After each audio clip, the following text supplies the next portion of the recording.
Mesdames et messieurs, bonjour et bienvenue dans On se dit tout. Les athlètes, est-ce que ce sont des super-humains, des personnes dotées de pouvoirs surnaturels? Ou bien au fond, nous sommes tous dotés de ces mêmes pouvoirs, ni sur, ni ultra, mais simplement humainement exploités et développés.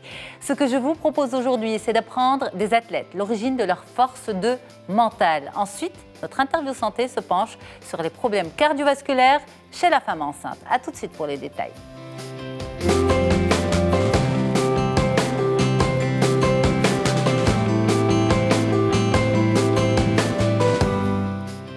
En fait, cette émission, nous aurions très bien pu l'appeler La force de l'échec, à l'instar du livre de Hassan Baraka, qui est aussi mon invité aujourd'hui. Bonjour Hassan Baraka. Bonjour Yasmine, c'est un plaisir d'être avec vous. Merci beaucoup d'être là, merci. Alors, vous êtes athlète aventurier, coach motivationnel, fondateur de HB Sport et auteur de La force de l'échec, votre livre aux éditions Afrique-Orient. Afrique-Orient, c'est ça. Oui. Absolument. Et Karima Rehani, bonjour. Bonjour. C'est un plaisir de vous avoir sur ce plateau. C'est toujours un plaisir d'être là. Et vous êtes coach en préparation mentale pour athlètes de haut niveau. Exactement. Merci beaucoup d'être là. Alors, on parle beaucoup du mental de l'athlète, de l'esprit de l'athlète, et on se dit, est-ce que cet esprit est différent du nôtre, différent de l'esprit de monsieur et madame tout le monde, ou bien c'est un esprit, on va dire, qui s'est bien musclé, à l'instar de l'image physique. Pour commencer, on va parler de performance. Pour l'athlète, c'est quelque chose de très important. Et comment vous, Hassan Baraka, vous définissez la performance? La performance, pour moi, c'est vraiment les possibilités maximales qu'un individu va mettre en place dans un moment donné, donc concret, après un long travail sur plusieurs années, pour obtenir un résultat dans un moment donné. Mais je résiste vraiment, je persiste sur le fait que c'est sur un moment donné et que cette performance, elle va être atteinte avec un long travail. Et ce long travail, c'est... Alors, performance, c'est quoi? D'abord, poser un objectif, travailler pour, mettre en place l'arsenal, c'est ça? C'est ça, oui. Et faire le sprint final, c'est ça la performance? Pas obligatoirement le sprint final, mais ce qui est important, c'est de segmenter ça, comme tu l'as fait, en différentes phases. Il est important d'avoir un objectif dans la vie. Comme disait donc Schopenhauer, il n'y a pas de vent favorable à un marin qui ne sait à quel port il veut se diriger. Donc il faut vraiment fixer cet objectif dès le début.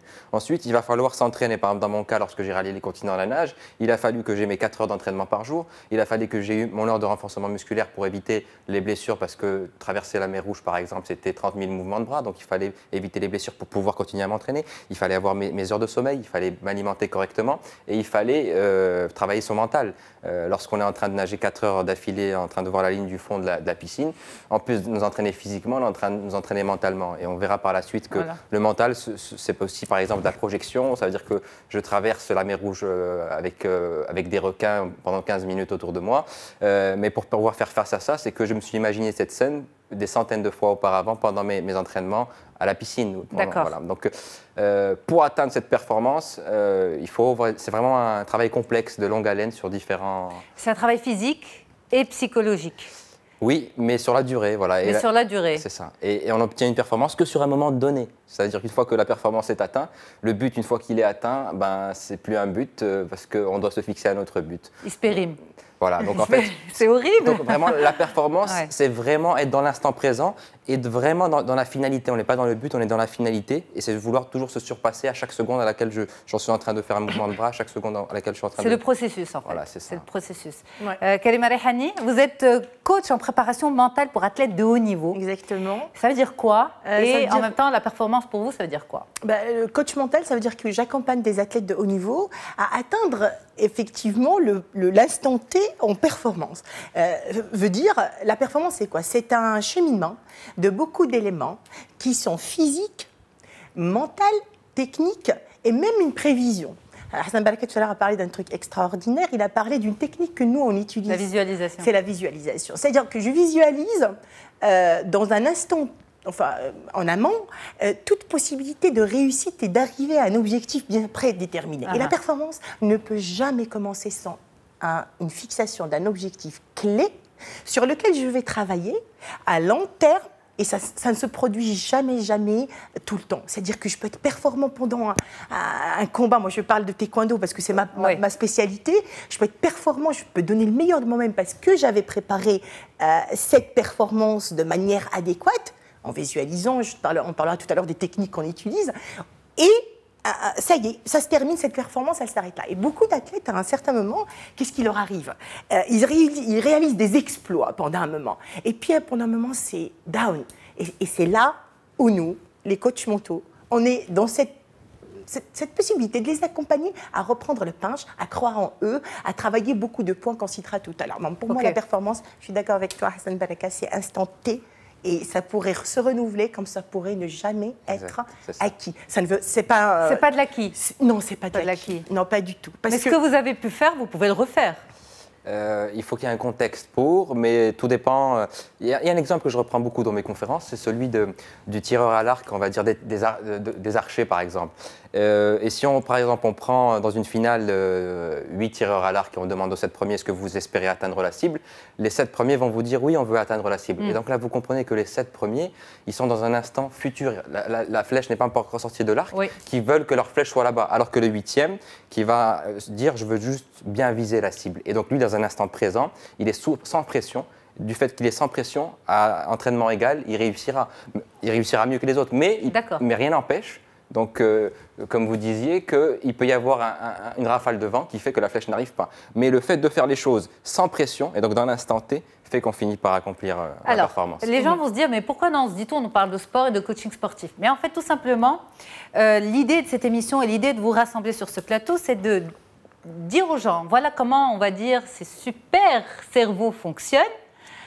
Et à partir de ça, on peut puiser cette technicité dans le quotidien. C'est ça. Que ce soit pour la réussite professionnelle, que ce soit pour tout objectif dans la vie. Voilà comment les athlètes se préparent, voilà comment leur mental d'acier se forge et voilà comment nous aussi, on peut y arriver. Voilà. Exactement. Et surtout que la préparation mentale, elle touche à tout le monde, quoi. Un super manager d'une grande boîte, s'il n'a pas un mental d'acier, il n'a pas une vision de où il va emmener ses collaborateurs, il ne réussira pas. Alors, Kalima Rehani, les téléspectateurs ont souvent l'occasion de vous retrouver sur ce plateau, mais en tant que psychosociologue. Aujourd'hui, elle a une autre casquette, elle est coach en préparation mentale pour athlètes de haut niveau. Vous accompagnez surtout les athlètes de taekwondo, c'est bien ça? Exactement. J'accompagne actuellement un athlète très connu, je ne sais pas s'il a le droit de dire son nom. Oui, bien sûr. Il s'appelle Trabilsi Yassine, qui est un champion en taekwondo, parce qu'il y a les poids en fait en taekwondo en 87 kilos, et je l'accompagne depuis 2 ans. On a pu faire le championnat du monde ensemble en Corée, à Mujio, en Corée du Sud, au mois de juin, dernièrement. Absolument. Il reprend. Lui aussi, c'était dans une performance incroyable. Et à un certain moment, il a demandé d'être coaché. Et c'est ce qui est incroyable, c'est que quand un athlète de haut niveau, qui a beaucoup de compétences, parce que c'est un être humain normal, mais il a acquis part de son expérience, sa détermination, sa motivation, le contexte, son cerveau, là la photo me parle, son cerveau, il a acquis une certaine maturité de gestion de beaucoup d'événements parce qu'on n'est pas tout le temps face à la réussite ou l'échec, on est face à beaucoup de choses. Je réussis aujourd'hui, j'échoue demain, mais je comment crois faire un feedback? Alors Hassan Baraka, justement, vous venez de sortir un livre, La force de l'échec, et en fait ce livre raconte comment vous en êtes arrivé à ça aujourd'hui, à vos exploits, et tout a commencé par un échec. C'est ça, par plusieurs échecs. Oui, le chapitre 0, parce qu'en fait, ça s'appelle un chapitre 0 où tout commence, c'est là où je me casse l'épaule le 26 novembre 2009 et où je ne peux pas percer en tant que rugbyman professionnel et gagner ma vie en France en tant que rugbyman. Mais bien avant, il y a eu d'autres échecs où je n'ai pas pu être footballeur professionnel. Pour un ongle incarné. J'avais fait les tests au Real Madrid, mais ça c'est l'excuse que j'ai voulu toujours me donner, mais peut-être que c'était pas mon destin. J'ai pas pu être judoka professionnel, mais de ces échecs-là, j'ai tiré pas mal de leçons. J'ai énormément appris des nobles valeurs des arts martiaux qui m'ont permis ensuite. Mais quand vous dites j'ai appris beaucoup de leçons, comment? Parce que vous êtes jeune, hein. Aujourd'hui, vous êtes arrivé à ces exploits, mais vous êtes très jeune. Et en fait, ces échecs, vous les avez vécus encore plus jeunes. Le premier, c'était aux alentours de 14 ans. Ensuite, c'est dans la vingtaine. Mais comment, à 14 ans, on ne laisse pas tomber et vraiment, on se cramponne au sport? Pas à l'activité sportive que vous aviez choisie, mais au sport. Et là, je vais vous parler du sport, mais on revient à ce qu'on dit qu'on peut transposer ça à n'importe quelle valeur de la vie. Il faut avoir quelque chose de tellement fort devant nous qu'aucune barrière ne peut nous arrêter et on dépassera ces difficultés-là. Moi, depuis tout jeune, je voulais réussir dans le sport. Je ne m'étais pas dit je voulais réussir dans tel sport. Peu importe le sport, moi, je voulais faire de ma vie, on va dire, du sport, ma passion, ma vie et un peu tout ça. Donc, j'ai pas pu dans le judo, j'ai essayé dans le foot, j'ai pas pu dans le foot, j'ai essayé dans le rugby, j'ai essayé après le triathlon. Et le triathlon, ça n'a peut-être pas trop marché, donc je me suis lancé dans ces défis-là de natation en eau libre. Et je finis par l'accomplir, mais même quand je l'ai accompli, c'est ce que je vous dis, une fois que j'ai atteint le but, il me fallait un autre défi. Donc, j'ai fait les 7 marathons, 7 jours sur 7 continents, et on veut toujours plus. Dans le domaine autre que le sport, il faut avoir quelque chose que malgré qu'on va nous dire non une fois, non 2 fois, non 3 fois, on va persister, persister. Et ça, vraiment, c'est les sportifs l'ont, mais tout le monde l'a, parce que c'est vraiment une étincelle qui est au fond de chacun de nous. Et quand vous lirez mon livre, à la fin, il y a l'exemple d'Isaac Newton qui est assis sous un arbre et qui a une pomme qui lui tombe dessus. Et on dit que grâce à ça, il a découvert la loi de la gravité. Or, il n'a pas découvert la loi de la gravité. Tout ce qu'il a fait, c'est mettre un nom à cette loi. Donc, quand on voit dans le dictionnaire le mot « découvrir », c'est retirer quelque chose qui cache autre chose, en fait. Et en chacun de nous, il y a une étincelle qui nous permet de nous dépasser, d'obtenir des choses qui nous paraissent de prime abord impossibles. Et avec la force de volonté, de la persévérance, de la patience et de la constance, on finit par faire. Mais est-ce qu'on vous a dit tu t'acharnes, tu fais n'importe quoi? Est-ce que des personnes de votre entourage ont pu vous dire ça? Avant ces réussites, mais on va dire plus jeune. Oui, c'est-à-dire qu'on va le dire d'une autre façon. C'est-à-dire que je sens le soutien familial a toujours été là, mais on va essayer de me dire, on va dire de rentrer un peu dans le moule. Mais ce qui fait que les gens réussissent dans tout domaine, et pas que dans le domaine sportif, c'est vraiment de sortir de leur zone de confort. Et de sortir de leur zone de confort, c'est vraiment réfléchir un peu avec le cerveau, on va dire droit, pas le cerveau gauche, un peu avec la créativité. La performance, c'est de la créativité, je vous en parlerai par la suite, mais c'est ce qui permet aux gens, on va dire, d'aller de l'avant dans les moments difficiles. Ouais. Mais oui, Karima, allez-y, pardon. Moi, je voulais juste dire que c'est vrai que la question de Yasmine est très, très pertinente. À 14 ans, on n'a pas cette manière d'être, cette force interne pour pouvoir visualiser tout ça. Voilà, moi, je dis que les personnes qui arrivent à l'âge de Hassan Balaka avec ces exploits, pour moi, parce que je suis très épatée parce que tu as réalisé, je te tutoie, et je me dis que il n'y a pas de personne qui arrive en sport, à un niveau supérieur. Je peux donner votre âge, vous avez 30 ans, enfin c'est écrit ici. 30 ans, oui. 30 ans. À donc, 30 ans, à 30 ans, avec ce palmarès. C'est extraordinaire. Moi, je dis que c'est une intelligence que tu as, dotée d'une détermination infaillible. Dans le sens où c'est quelque chose... Mais tout le monde peut y arriver, en fait. Tout le monde peut y arriver. Oui, bien sûr que tout le monde peut y arriver. Sauf qu'il y a quelque chose de précis dans ce que tu veux, qui est, tu t'es fixé un objectif clair et net. C'est ce que j'explique dès le début, à avoir cet objectif-là. Et il faut prendre le temps. Lorsque je me suis cassé l'épaule le 26 novembre 2009, je me suis dit, ah tiens, tu pourras peut-être pas réussir dans le sport. Et donc, j'ai fait mon master de gestion sportive pour me dire, tu resteras quand même lié professionnellement au sport. Mais donc, je me suis appuyé sur un autre bâton parce que j'avais mon épaule cassée, qui était celui des études et du côté professionnel. Mais après, quand j'ai pu remarcher sur mon autre pied, entre guillemets, qui va dire utiliser mon épaule, je me suis remis au sport et donc j'ai refait de la natation. Et qui m'aurait dit qu'après m'être fracturé l'épaule, j'aurais pu réaliser les 16 000 mouvements de bras pour allier l'Espagne au Maroc. Voilà. C'est y croire. L'Espagne au Maroc et puis ensuite nager entre la mer Rouge, le détroit de Bering et tout le reste. Mais qu'est-ce qui se passe dans la tête des gens, Karima Rehani? Et là, je vais aussi m'adresser à la psychosociologue que vous êtes. D'accord, je ne peux pas m'y échapper. Absolument. Et coach, qu'est-ce qui se passe dans la tête des gens lorsqu'ils se disent « je ne suis pas capable » Quand ils se disent « je ne suis pas capable ». Quand ils regardent cette émission, ils se disent « oui, ben lui, c'est quand même un grand sportif. Hein. » Ou là, ils sont rares, les gens comme lui, les personnes comme lui. Juste une petite parenthèse, j'ai voulu démystifier cela. C'est pour ça que j'explique dans mon livre, moi, que je pesais 96 kilos, que j'en ai perdu 22 en une année pour faire un premier triathlon Ironman. Et j'explique que je suis un jeune, comme tout le monde, à l'époque, en 2009, quand j'ai commencé à faire mes défis. Mais c'est juste le travail qui finit par payer. Démystifier, oui, mais en même temps, le processus est un processus quand même, je veux dire, complexe. Oui, mais... C'est-à-dire que ce que vous écrivez dans le livre, c'est que voilà par quoi je suis passée, voilà ce que j'ai mis en place, et j'ai toujours eu un soutien d'une manière ou d'une autre, un proche, un ami ou autre, mais vous avez eu ce déclic, vous avez eu ce fonctionnement cérébral. C'est quelque chose qui est vraiment ancré au fond de nous, c'est comme une foi, on a une foi vraiment que malgré tous les échecs, on va... la première citation, c'est celle du judo du moine fondateur qui est Jigaro Kano, qui dit « On ne juge pas un homme en nombre de fois qu'il tombe, mais en nombre de fois qu'il se relève ».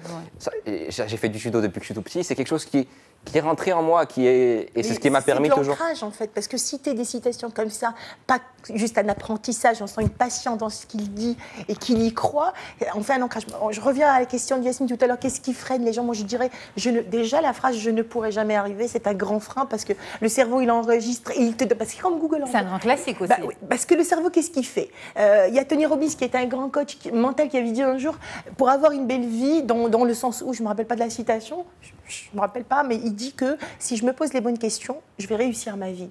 En me posant les bonnes questions, je vais réussir ma vie. Par exemple, un athlète qui se dit, je prends un tennisman par exemple, il se dit au moment où il rate les doubles points là, et il le rate, il se dit pourquoi je n'arrive pas? Le cerveau va chercher les réponses, il va lui dire parce que le vent, parce que l'autre. Mais par contre, si je me pose la question suivante, qu'est-ce qu'il faut faire pour que je dépasse ce frein? Qu'est-ce qu'il faut faire? Comment je peux faire? C'est extraordinaire. Ce sont les exercices mentaux que nous on fait aux athlètes. Posez-vous les bonnes questions pour que le cerveau vous revienne et il vous trouve la solution. Alors comment on se pose les bonnes questions? Ça c'est pour le sport, mais par exemple pour la vie. Pour la vie. Oui. Je vais rebondir peut-être. Oui, je vais rebondir. Je parle du tennis pour ensuite rebondir à la vie. Le joueur de tennis à ce moment-là, il ne doit pas penser au bal qu'il a perdu, mais au bal qu'il va le jouer, pour qu'il ne reste pas ancré par ce qui s'est passé dans le passé. Exactement. Et dans la société, pareil, je ne dois pas me dire. Pardon, mais il ne doit pas se dire pourquoi je l'ai raté. C'est fait. Ça veut dire qu'il va se dire pourquoi je l'ai raté après la fin du match. Et là, il va analyser son match pour le futur. Mais sur le moment, ça peut être un trop gros poids sur ses épaules. Et donc, c'est ce qui va faire qu'il va perdre le match. Donc aujourd'hui, si ça n'a pas marché pour moi, le fait que j'ai monté une société ou une deuxième société ou tel projet ou tel autre projet, il faut que je pense au projet que je suis en train de monter et pas me dire que j'en ai raté 5 avant ou 6 avant ou 7 avant. Je suis concentré sur ce que je fais au moment. Mais on n'apprend pas de ses erreurs, de ses échecs. Oui, bien entendu. Mais là, par exemple, l'exemple du tennis, on fait ça pas sur le moment, parce que ça peut nous conditionner sur notre façon de jouer. C'est incroyable, on peut ne pas faire ça sur le moment, mais Federer le fait sur le moment. C'était parmi ses secrets, d'ailleurs il les a révélés, il a dit que je me dis, qu'est-ce que je peux faire pour y aller? Mais attends, on parle de Federer, on ne parle pas de n'importe qui. Mais peut-être qu'il l'a mal formulé, je ne veux pas me substituer à lui, mais... Il disait, qu'est-ce que je peux faire? Tu rates 2 coups. Et successives. Et on n'oublie pas qu'en tennis, par exemple, l'adversaire, il te crée le doute. Il faut qu'il te crée le doute parce que c'est un sport mais qu'est-ce qu'il se dit? Qu'est-ce que je peux faire de mieux? Non, qu'est-ce que je peux faire pour aller de l'avant et ne pas rester sur le pourquoi j'ai pas fait? Oui, voilà. Donc, il est dans le processus positif. Parce que dans les sports individuels, on se parle trop tout seul.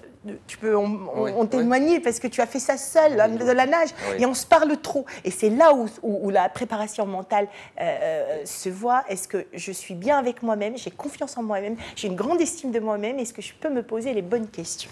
Il y a des schémas mentaux, c'est ça, oui. Il y a des schémas mentaux qui fait que certaines personnes vont rester bloquées sur des échecs, donc des paradigmes d'échecs, et d'autres sur des paradigmes de réussite. Donc un paradigme, c'est bon, s'il est de réussite, il est bon, s'il est d'échec, il est mauvais. Donc en fait, il faut vraiment enlever cette barrière mentale qu'on se crée nous-mêmes. C'est-à-dire, je vais vous donner un exemple tout simple. Imaginez-vous un prisonnier qui restait enfermé pendant une vingtaine d'années dans sa cellule, et qu'un beau jour, pendant qu'il dort, le geôlier vient, tourne la serrure, laisse la porte est ouverte, mais la porte continue à être fermée, c'est que la serrure qui est ouverte. Et puis, le lendemain matin, quand il va se réveiller, le prisonnier, s'il est motivé tous les jours depuis 20 ans, il essaye d'ouvrir la porte comme ça. Et donc, il se rendra compte qu'elle va s'ouvrir. Or, s'il n'est pas motivé, il n'essayera même pas, il se dira moi je suis enfermé, je vais rester enfermé. Il peut rester enfermé des années. La prison, c'est une image, bien sûr. Ça peut être les freins mentaux qui vous freinent, qui vous emprisonnent. Mais ce qui fait que les choses, c'est la motivation. Qui fait que cette personne-là, même après 20 ans, elle va quand même aller essayer de secouer la porte tous les jours de sa vie. Voilà. Alors, justement, les défis. On a l'impression que ça relève du monde du sport uniquement, mais une personne lambda peut construire sa vie justement sur des défis. Oui. Des petits défis, c'est des petites choses du quotidien qui nous font avancer. Et d'autres, chaque jour qui passe est le même, chaque année qui passe est la même, et voilà, la vie est une vraie routine. Qu'est-ce qui fait qu'une personne, dans sa tête, va mettre en place ces petits défis qui vont la faire avancer, qui vont la faire évoluer, et là encore, une personne qui reste dans le plat total?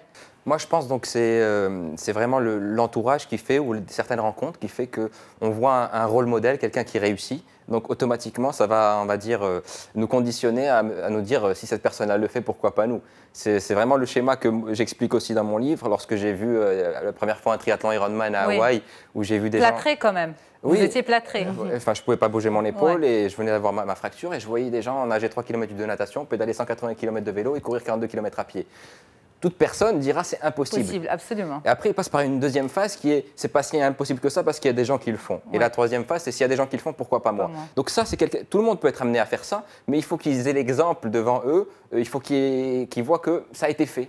Donc je peux le faire, mais tout le monde peut le faire. Et la différence, elle est juste ça dans leur mettre sur un... Mais c'est toute la différence. Et justement, pour la préparatrice mentale que vous êtes, Karima Rehani, pourquoi pas moi? C'est, on va dire, une phrase clé. Certaines personnes vont se dire, pourquoi pas moi? Si l'autre l'a fait, pourquoi pas moi? Mais d'autres ne se poseront jamais cette question.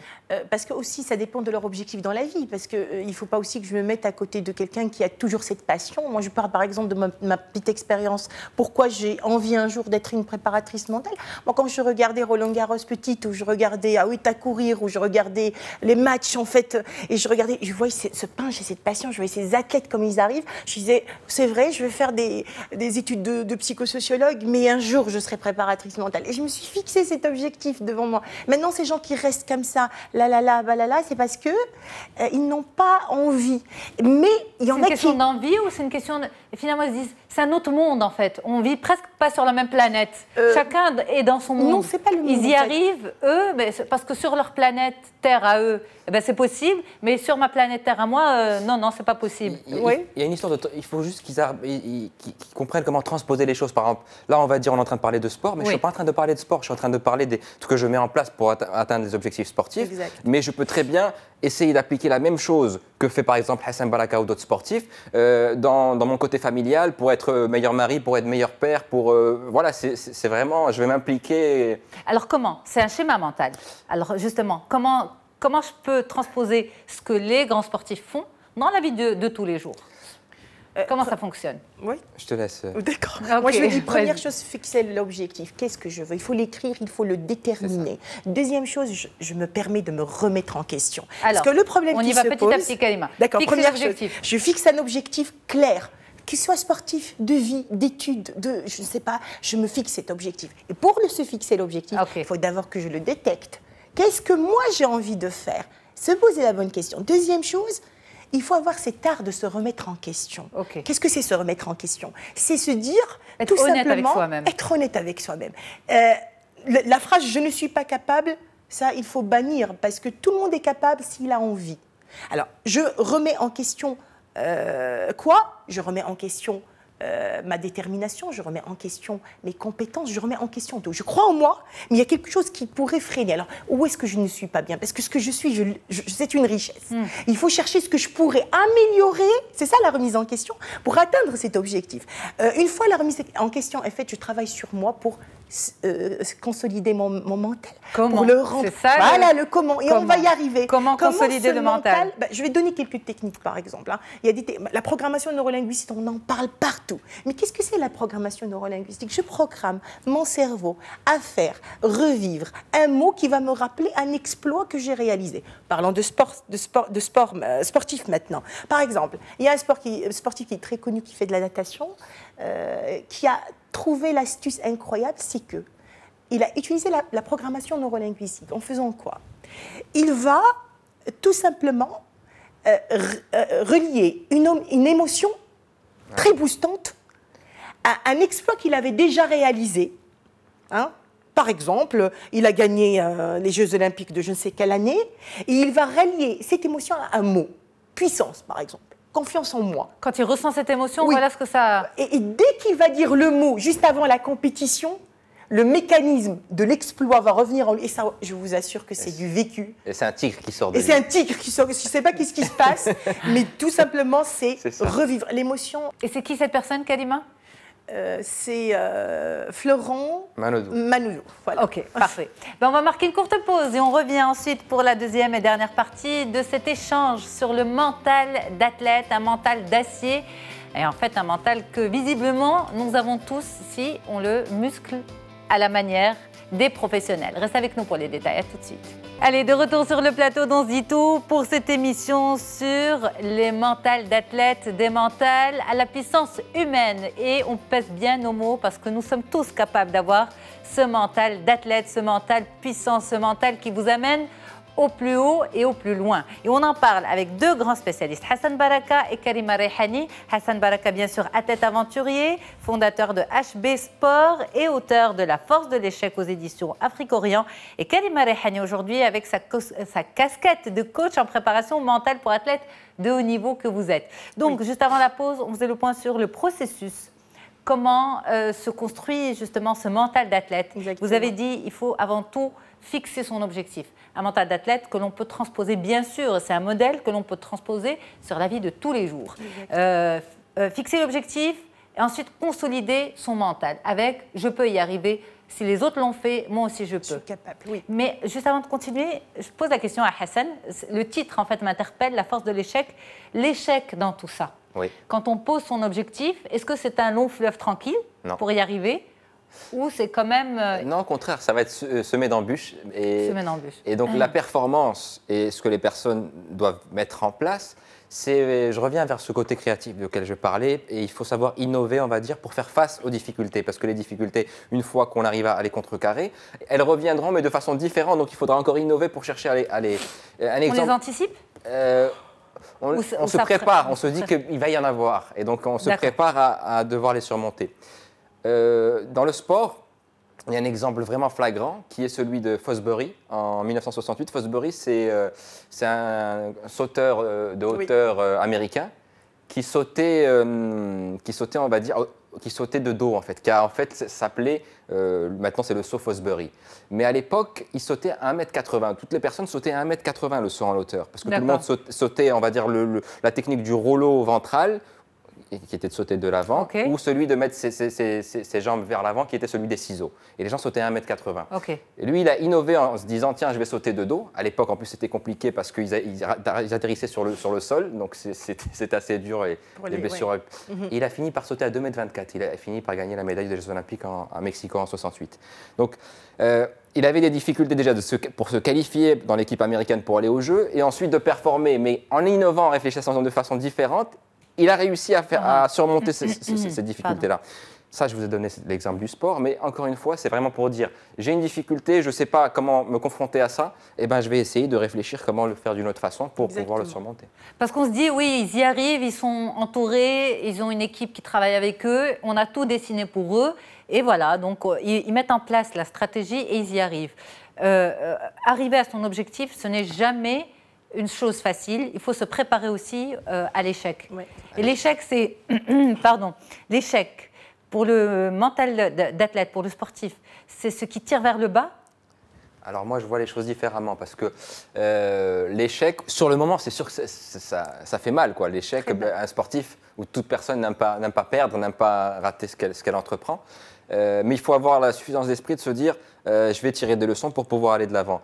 Mais c'est vrai qu'il y a cet ego, on fait les choses pour… il y a cet ego, on fait les choses vraiment parce qu'on veut les réussir, on les fait aussi pour nous.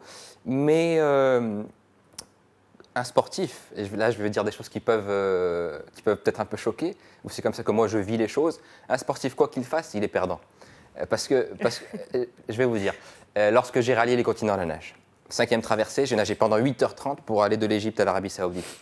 Eh bien, je l'ai faite, donc j'ai gagné. Mais à chaque mouvement de bras qui me rapprochait de la côte saoudienne, et donc, ça me rapprochait de la fin de mon projet. Et ce qui dit rapprocher de la fin de mon projet, ça voulait dire que j'allais me retrouver pendant les prochaines semaines, les prochains mois sans objectif. Donc mon objectif mourait lentement, donc je finissais par perdre en fait. On a toujours besoin, c'est pour ça qu'on… Ça vous déprime? Vous ressentez une déprime après? Oui, il y a une certaine dépression parce que c'est comme on est en train de monter au sommet d'une montagne et tout d'un coup on a réussi, on a levé les bras, on a levé le drapeau marocain, on est content. Mais le lendemain on se retrouve encore sur la plaine et il faut se refixer un autre objectif. Donc oui, il y a une certaine il y a une certaine, on va dire, mort de l'athlète lorsqu'il atteint son objectif ou même lorsqu'il se retire et qu'il doit passer à autre chose. C'est très paroles de philosophique. passionné, ça, ce sont des paroles de passionné. Ouais, c'est ça. C'est ce qui fait de toi cette. On cette finit force, par en perdre, fait. on finit tous toujours par perdre, mais on est gagnant dans d'autres choses parce qu'on en tire Ouais. profit. Voilà. Mais si on devait transposer ça à la vie, justement, ce dont parle Hassan, c'est quand on se pose ces petits objectifs, quand on y arrive, ça devient un acquis.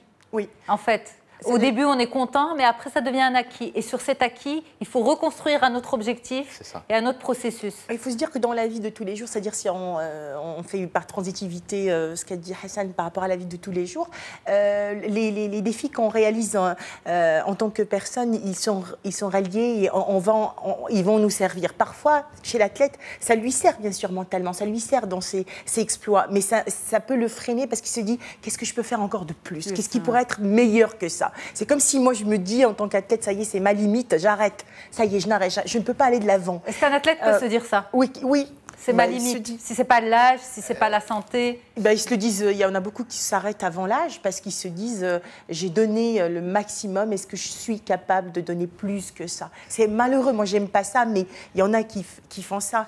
Et puis pour revenir juste à ton livre, et par rapport à la souffrance, en fait, moi je dis que c'est cette souffrance qui fait d'une personne normale athlète. Ah ouais. Parce qu'il fait face à la souffrance. Et cette souffrance, elle l'aide à supporter l'échec. Qui, à mon regard, en tant que préparatrice mentale, c'est pas un échec. Pour moi, c'est juste un moment, c'est une expérience qui va me booster plus tard. Et puis, j'ai lu un passage par rapport à ça, c'est pour ça que je ne trompe pas. Ah, c'est ce que j'allais te Ouais. dire. C'est le Oui. passage où je reprends l'exemple du proverbe marocain qui dit Oui. qui veut du miel doit supporter les piqûres d'abeilles. Exactement. Et donc, c'est ce que j'explique en fait. Si on a vraiment un objectif, on doit vraiment se dire qu'il va y avoir des difficultés, mais il faut être conscient de combien de piqûres d'abeilles je suis prêt à supporter pour atteindre mon objectif. Dès le début, il faut se le dire. Ça. Mais ça, vous en parlez dès le début du livre, hein, dès le marathon de Madrid, en fait.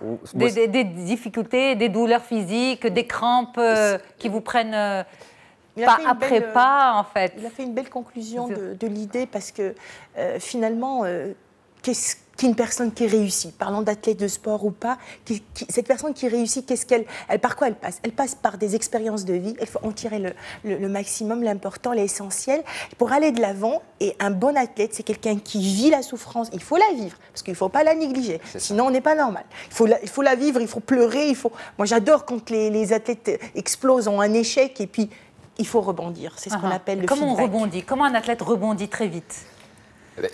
Alors, C'est quoi votre secret? Mais c'est encore l'instant T. Un même athlète peut rebondir à plusieurs reprises et une fois, il va faire son entourage, on va dire, ou il n'a pas les ondes positives qu'il faut pour rebondir, il mettra plus de temps. Il finira par rebondir parce qu'il y a vraiment cet esprit de compétition. Mais je retourne vraiment sur cet instant T. Les choses doivent se revoir dans leur contexte. Mais les personnes, par exemple, une personne lambda pourrait être dans le défaitisme. Ça y est, c'est fait, je ne pourrai pas faire mieux, j'ai tout perdu, si j'y suis pas arrivée cette fois, eh bien, je n'y arriverai jamais. Alors que vous dites, l'échec a aussi sa force. Oui, c'est ça. C'est-à-dire que cette personne-là, tout simplement, il faut juste qu'elle associe à chaque fois qu'elle se sent dans ces états-là, qu'elle l'associe à la réussite, par exemple, de quelqu'un peut-être de connu, pour ensuite l'associer à quelqu'un qu'elle a dans son entourage, et encore une fois, faire ce travail de se dire si cette personne l'a fait, celle-là l'a fait, pourquoi pas moi? Alors que Est-ce qu'il faut associer une émotion négative à une idée positive? Si j'échoue, oui. Si j'ai échoué, il faut quand même que je positive la... C'est-à-dire qu'il faut se dire la chose suivante. Si maintenant j'échoue, j'ai 1200 possibilités de réussir. Le souci, c'est quand je me dis, ça y est, c'est un échec. Moi, je parle de la vie de tous les jours, par exemple. On va l'associer à la vie personnelle. J'ai divorcé, par exemple. Et si moi, je me dis, ça y est, c'est fini, je ne pourrai jamais revivre en couple, eh ben, je visualise les échecs que j'ai vécus, je ne pourrai pas aller de l'avant. Moi, je me dis, ce qui motive, c'est cette envie encore de revivre quelque chose, d'avoir cette patience, d'avoir cette flamme.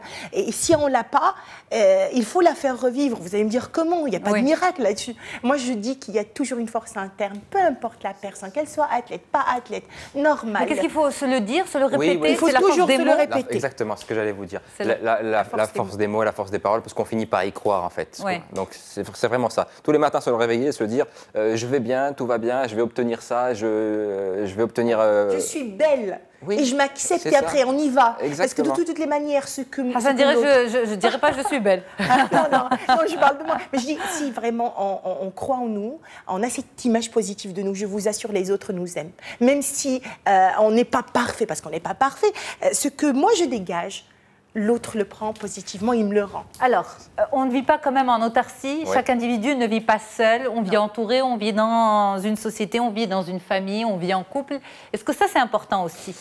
Oui, c'est important parce que c'est ce qui va nous permettre aussi de performer. Si tout autour de nous va bien, nous, on peut se concentrer parce qu'un athlète, mais d'autres personnes aussi doivent être concentrées dans leur quotidien et dans ce qu'ils doivent mettre en place pour... Donc oui, et grâce à ma femme qui me soutient dans tout ce que j'entreprends, ben, Faylouz est aussi un élément clé de ma réussite. Mais ce que je veux dire, c'est que même les gens qui ne vous soutiennent pas au départ, c'est à vous de les impliquer pour qu'ils vous soutiennent. C'est-à-dire, c'est très simple. Je suis en train de changer de boulot, par exemple, je suis en train de passer un autre job, mais ma famille ne veut pas, en fait.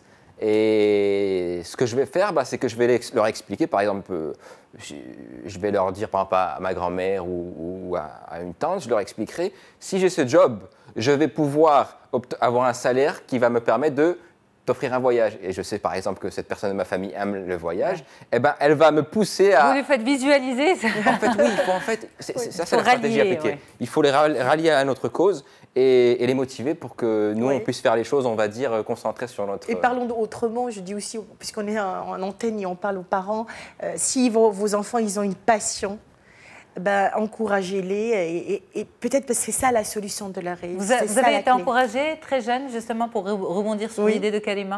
Alors, moi, je remercie mes parents pour l'éducation qu'ils m'ont donnée, mais surtout ce qu'ils m'ont donné, c'est qu'ils ne m'ont jamais dit non dans le sens... lorsque j'avais un rêve, ils m'ont toujours poussé à vouloir le concrétiser parce que ça m'a permis, on va dire, de libérer cette joie en fait que j'ai en moi. C'est-à-dire, ça, je le dis souvent aussi pour surtout les parents qui maintenant je suis père avec Faylouz, on est père d'un petit garçon et j'espère vraiment pouvoir appliquer ça. C'est ne pas brimer nos enfants, c'est-à-dire ne pas leur dire s'ils sont en train de sauter sur le lit alors que vous êtes rentré du boulot, dites-leur tout simplement je suis fatigué, je reviens du boulot, est-ce que tu pourrais faire moins de bruit peut-être? Pas leur dire arrêtez de sauter ou arrêtez de chanter parce que votre voix est horrible. Encore une fois, la force des mots, c'est de faire en sorte que cette personne-là, votre fils va être plus introverti, il ne chantera beaucoup moins parce qu'un jour vous lui avez dit ta voix est horrible alors que tout ce que vous auriez dû lui dire c'était je suis fatigué. Voilà. Et pareil pour sauter. Pas de jugement sur ce qu'un enfant pourrait faire parce que ça détermine sa vie en fait. Exactement. En tout cas, merci beaucoup pour cet échange avec vous. Hassan Baraka, pour les personnes qui seraient intéressées par votre livre, il est disponible? Oui, il est disponible donc dans 20 villes du royaume. Donc on peut le trouver du nord au sud, Azro, Ben Slimane, Ben Millel, Casablanca, Jdida, Fès, Ifrane, Tazan, Tétouan, Tinrir. On peut aller sur mon site, je vais publier sur hassanbaraka.com et sur mon Facebook Hassan Baraka et je vais publier les librairies où il est présent sur ces 20 villes au Maroc. Parfait. La force de l'échec de Hassan Baraka aux éditions Afrique-Orient et Karima Rehani, psychosociologue. Mais aujourd'hui, vous étiez là avec votre casquette de coach en préparation mentale pour athlètes de haut niveau. Merci beaucoup. Merci. À vous deux d'avoir été avec nous sur le plateau d'Onzito. Moi, je reste avec les téléspectateurs pour un autre sujet de santé très important. À tout de suite.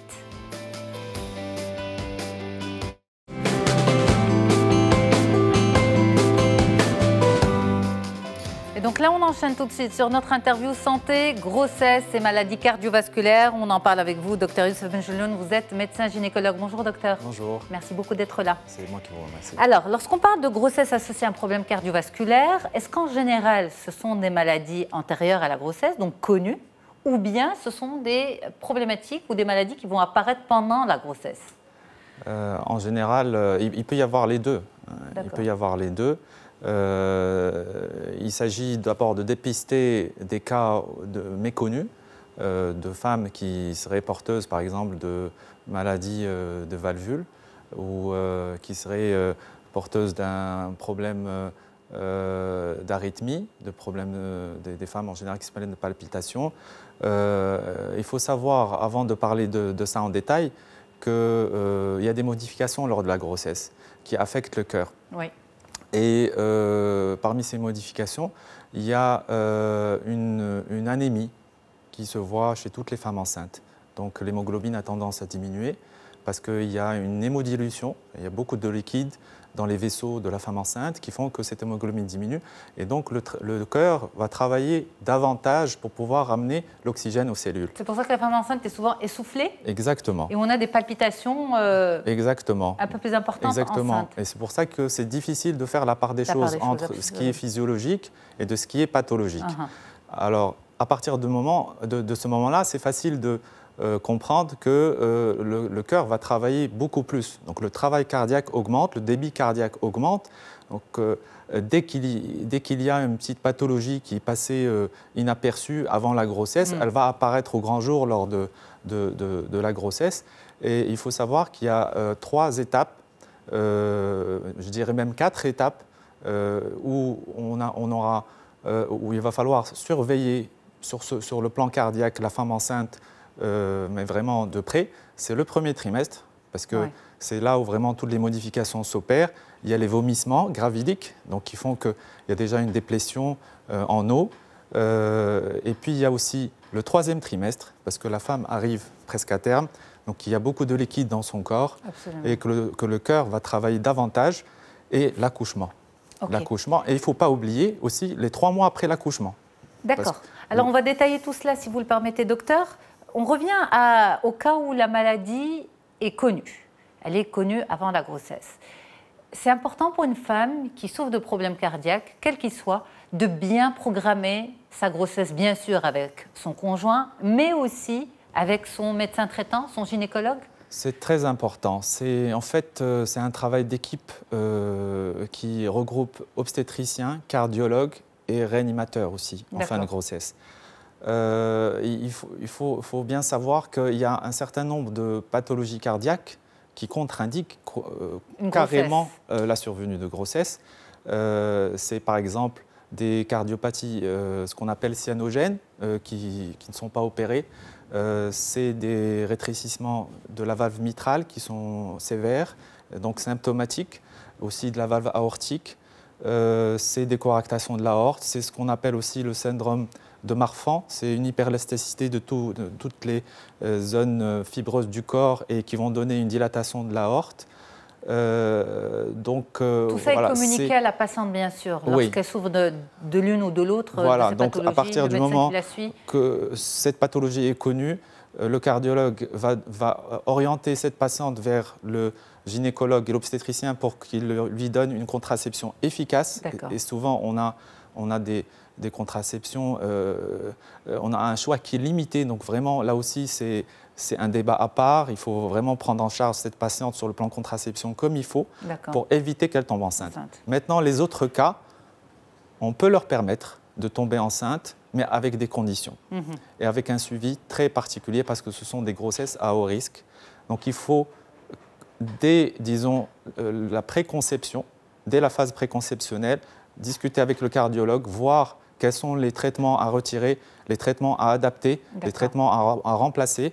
Je peux parler par exemple de certains antihypertenseurs pour les femmes hypertendues. Mais en général, il y a cet échange avec le médecin traitant ou avec son gynécologue, cette transparence, cette fluidité, cette confiance, de l'intégrer dans un processus, on va dire, très intime de la conception d'un bébé. Aujourd'hui, de plus en plus, oui, la phase préconceptionnelle prend beaucoup d'importance pour le bien de la patiente, mais aussi pour le bien aussi du futur bébé. Absolument. Et surtout sur beaucoup de plans nutritionnels, mais dès qu'il y a une pathologie, le cardiologue se doit d'avoir un obstétricien qui collabore avec lui et discuter de ce cas et préparer la survenue de la grossesse et adapter le traitement en fonction de la pathologie. Ok.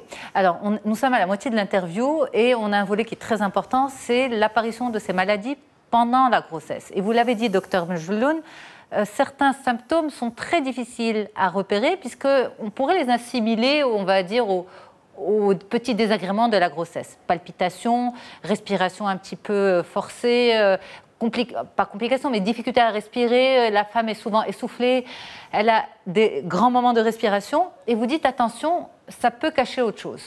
Ça peut cacher une maladie qui est passée sous silence pendant tout ce temps. Effectivement, c'est pour ça qu'en préconceptionnel, mais aussi au premier trimestre, si on peut rattraper les choses au premier trimestre, c'est déjà bien, il faut interroger la patiente, prendre le temps de l'écouter et voir si elle se plaint, déjà des antécédents, si elle a des antécédents cardiaques qui seraient, ou de signes cardiaques qui seraient passés inaperçus. Et puis, comme quoi, par exemple? Qu'est-ce que vous attendez comme réponse éventuellement? Par exemple, des palpitations avant même de tomber enceinte qui seraient passées inaperçues. Des douleurs à la base du thorax qui irradient plus ou moins. Un essoufflement, disons, à l'effort, un effort modéré. Il faudrait pousser un peu plus à ce moment-là. On peut avoir aussi une petite cyanose des extrémités. Cyanose, c'est-à-dire une petite coloration bleuâtre des extrémités. Voilà, c'est un peu des symptômes qui doivent attirer l'attention pour aller faire un examen tout simple, poser un stéthoscope sur l'air cardiaque, proposer un ECG, un électrocardiogramme, et si vraiment il y a des anomalies, aller vers une écho cardiaque. D'accord. Et ça voudrait dire quoi si le diagnostic se vérifie, les soupçons du médecin se vérifient, que c'est une grossesse qui sera à risque? C'est une grossesse qui devient à haut risque. À ce moment-là, à haut risque, vous dites. Oui, à haut risque. Et donc on réfère cette patiente parce qu'on l'a dépistée en préconceptionnel ou au premier trimestre. On la réfère vers un cardiologue qui va nous éclairer grâce à une évaluation échographique de la fonction cardiaque. Et par exemple, si cette patiente a une fraction d'éjection qui est tout à fait acceptable, de 70%, on va suivre la grossesse, on va adapter son traitement, on va s'assurer que le traitement qu'elle a pris n'était pas délétère par rapport au fœtus, en faisant des échos morphologiques et rapprochés. Et on va permettre à cette patiente d'accoucher naturellement, si les conditions le permettent, avec une péridurale. C'est très important parce que ça va permettre de diminuer les contractions, la douleur qui va augmenter le travail cardiaque. Donc ça va permettre d'avoir un accouchement moins traumatisant pour le cœur. Absolument. Alors, est-ce que c'est des choses qui arrivent souvent? Est-ce qu'il y a une prévalence importante de ces problèmes cardiovasculaires qui vont apparaître pendant la grossesse, docteur? De plus en plus, oui, parce que l'âge de la première grossesse augmente. Et donc, l'un des premiers facteurs cardiovasculaires, c'est l'âge. Donc, automatiquement, il y a plus de pathologies cardiaques qui surviennent au décours d'une grossesse. D'accord. Donc, facteur numéro 1, c'est l'âge? C'est les grossesses tardives, exactement. C'est aussi le fait que pas mal de maladies cardiovasculaires, de pathologies cardiovasculaires ont été traitées au jour d'aujourd'hui. Il y a un traitement qui existe, chirurgical ou médical, ou les deux, et qui permettent à des patientes qui auparavant ne pouvaient pas tomber enceinte, de tomber enceinte aujourd'hui. Donc on les voit de plus en plus. Et le suivi doit se faire de concert entre, je redis, l'obstétricien, le cardiologue et le réanimateur. Ok. Donc vous dites que l'âge tardif de la grossesse est un facteur de risque pour les maladies cardiovasculaires. Exactement. Absolument. Est-ce qu'il y a d'autres facteurs de risque?